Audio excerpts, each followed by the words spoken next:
नमस्कार, मैं हूं हिमांशु मिश्रा और आप देख रहे हैं न्यूज 24। तो इंतजार की घड़ियां खत्म हुई। लोकसभा चुनाव की तारीखों का ऐलान कर दिया गया है।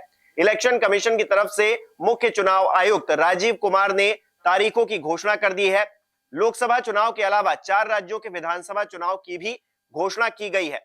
हम आपको पूरा लेखा जोखा बता रहे हैं कि आखिरकार कब इलेक्शन होना है, कहां पर इलेक्शन होना है और आपके राज्य में कब इलेक्शन होगा, इसकी जानकारी भी हम आपको इसी वीडियो में देंगे। तो चलिए सिलसिलेवार तरीके से शुरू करते हैं कि किस तरह से इलेक्शन का पूरा शेड्यूल सामने आया है। तो 7 चरणों में इलेक्शन होगा, जिसमें से पहले चरण का जो इलेक्शन होगा वो 19 अप्रैल को होने जा रहा है। इस दिन 21 राज्यों की 102 सीटों पर मतगणना होगी और यहां पर वोटिंग लोग वोट डालने के लिए जाएंगे। दूसरे चरण में 26 अप्रैल को वोटिंग होगी। 13 राज्य की 89 सीटों पर इस दिन यहां पर वोटिंग होगी और दूसरे चरण में की स्थिति यह रहने वाली है, 26 अप्रैल को यहां पर वोटिंग होगी। तीसरे चरण में 7 मई को वोटिंग होनी है। 12 राज्यों की 94 सीटों पर इस दिन वोटिंग होगी। इसी तरह से चौथे चरण की बात की जाए तो 13 मई को वोटिंग होनी है। 10 राज्यों की 96 सीटों पर इस दिन वोटिंग होगी। इसके अलावा पांचवा चरण 20 मई को 8 राज्यों की 49 सीटों पर वोटिंग होनी है। छठे चरण के तहत 25 मई को वोटिंग की जाएगी और 7 राज्यों के 57 सीटों पर इस दिन वोटिंग होगी। इसके अलावा 7वां चरण 1 जून को होगा, यह आखिरी चरण होगा। 8 राज्यों की 57 सीटों पर इस दिन भी वोटिंग की जाएगी। तो आपने ये तो जान लिया कि वोटिंग किस किस दिन होगी, कितने राज्यों में होगी, कितने सीटों पर होगी। लेकिन अब सबसे ज्यादा इंटरेस्टिंग बात कि आपके यहां वोटिंग कब होगी। अगर आप इन बड़े राज्यों में हैं, 8 बड़े राज्यों का मैं जिक्र कर रहा हूं जहां पर वोटिंग कब होगी और कितनी तारीख को होगी उसका जिक्र है। तो उत्तर प्रदेश की बात करें, सबसे बड़ा सूबा, 80 लोकसभा की सीटें हैं उत्तर प्रदेश के अंदर और यहां पर आप देख सकते हैं पहली जो वोटिंग होगी पहले फेज में 16 तारीख को, 16 अप्रैल को होगी। इसके बाद 26 अप्रैल को भी वोटिंग होनी है कुछ हिस्सों में। इसी तरह से 7 मई को, 13 मई को, 20 मई को, 25 मई को और फिर 1 जून को। यानी कि आप मान के चल सकते हैं कि सभी 7 चरणों में यहां पर वोटिंग हो रही है। 2 चरण पहले, फिर 4 ये, 6 और 1 7। तो 7 चरणों में उत्तर प्रदेश में वोटिंग होने वाली है। तो जो उत्तर प्रदेश में लोग रहते हैं उनके लिए ये इंफॉर्मेशन काफी कारगर। इसके अलावा बात करें बिहार की, 40 लोकसभा की सीटें वहां से आती हैं। उसका अगर जिक्र करें तो यहां भी आप देख सकते हैं लगभग 7 ही चरण में यहां पर भी वोटिंग होनी है। 19 अप्रैल, 26 अप्रैल, 7 मई, 13 मई, 20 मई, 25 मई और 1 जून। पश्चिम बंगाल की भी कुछ ऐसी ही स्थिति है। बड़ा राज्य वो भी, लोकसभा के लिहाज से कहिए, विधानसभा के लिहाज से कहिए, बड़ा राज्य है वो भी। यहां पर भी देखिए 7 चरण में वोटिंग होनी है।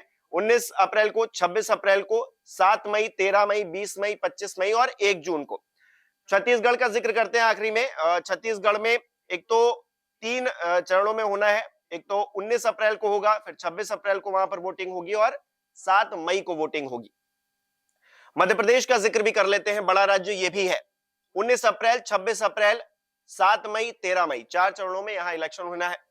राजस्थान का जिक्र करें तो यहां पर 2 चरणों में, 19 अप्रैल और 26 अप्रैल को। इसी तरह गुजरात में 7 मई को एक ही चरण में, क्योंकि यहां पर इलेक्शन होना है। इसी तरह दिल्ली में 7 सीटें हैं लोकसभा की, यहां पर भी 25 मई को एक ही बार में हो जानी है वोटिंग। अब बात करते हैं उन 4 राज्यों की जहां पर विधानसभा का चुनाव होना है। तो सबसे पहला जो राज्य है वो है आंध्र प्रदेश। यहां पर 175 लोकसभा की माफ कीजिएगा, विधानसभा की सीटें हैं। एक चरण में यहां पर वोटिंग होनी है। विधानसभा चुनाव का मैं जिक्र कर रहा हूं। इन 4 राज्यों में से एक राज्य आंध्र प्रदेश है। यहां पर 13 मई को एक चरण में 175 विधानसभा की सीटों के लिए वोटिंग होगी। इसके अलावा उड़ीसा की बात करें तो 147 सीटें उड़ीसा में है। यहां पर 4 चरण में, इन 4 तारीखों में, यानी कि 4 चरणों में यहां पर वोटिंग होनी है। पहला तो 13 मई को होनी है, फिर 20 मई को भी वोटिंग होगी, 25 मई को भी होगी और 1 जून को भी वोटिंग होनी है। यानी कि उड़ीसा में 4 चरणों में इलेक्शन होगा 147 सीटों पर। यहां देखिए आंध्र प्रदेश में एक ही चरण में होना है 13 मई को, लेकिन यहां पर उड़ीसा में 4 चरणों में विधानसभा का चुनाव होगा। अरुणाचल प्रदेश का जिक्र करें तो 60 सीटें यहां से आती हैं। यहां भी एक चरण में वोटिंग होनी है। 19 अप्रैल को यहां पर वोट डाले जाएंगे। इसके अलावा सिक्किम की अगर बात की जाए तो 32 सीटें यहां पर हैं। एक चरण में यहां पर भी वोटिंग होनी है, 19 अप्रैल को वोटिंग होगी। तो ये राज्यों का और लोकसभा का शेड्यूल है जो चुनाव आयुक्त की तरफ, मुख्य चुनाव आयुक्त जो राजीव कुमार है उनकी तरफ से आज मीडिया के सामने रखा गया। और अब देश जो है चुनाव की तरफ बढ़ चला है। अब चुनाव में किस तरह से आगे प्रचार देखने को मिलेगा, तमाम चीजें देखने को मिलेंगी, क्योंकि चुनावी शंखनाद तो बहुत पहले से ही हो गया है, प्रचार हम देख ही रहे हैं। और उसके बाद अब क्योंकि हम जिक्र कर रहे हैं तारीखों का, तो तारीखें भी आ गई हैं और अब और भी ज्यादा तेज हवाएं सियासी गलियारों में बहेंगी और माहौल बनाने की कोशिश हर राजनीतिक दल करेगा। लेकिन क्योंकि अधिकार आपके पास है, वोटिंग का अधिकार आपके पास है, तो कई जो लाखों युवा हैं वो इस बार भी नए वोटर के तौर पर जुड़े हैं। राजीव कुमार जी ने उस बात का जिक्र भी किया, तो वो भी वोटिंग करेंगे और किसको वोटिंग करेंगे वो वही जानते हैं।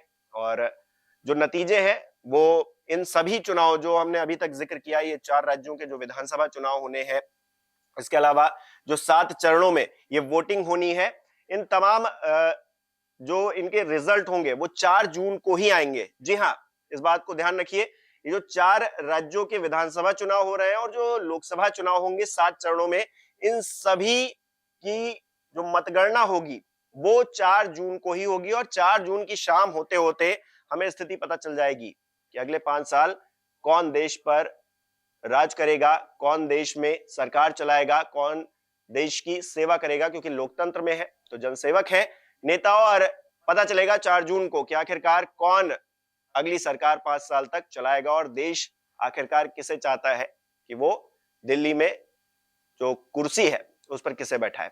बहुत बहुत शुक्रिया ये वीडियो देखने के लिए। हमें बताइए कि आपको क्या लगता है इन चुनाव की घोषणा के बाद किस तरह का माहौल रहने वाला है। आपके मन में जो बातें हैं हमें जरूर बताइए। बहुत बहुत शुक्रिया। नमस्कार, मैं हूं मानक गुप्ता। अगर आपको हमारा ये वीडियो पसंद आया हो तो इसे लाइक और शेयर जरूर करें, और हां, हमें सब्सक्राइब और फॉलो करना ना भूलें ताकि आप देश और दुनिया की कोई खबर मिस ना करें। तो जुड़े रहिए हमारे साथ और देखते रहिए News 24।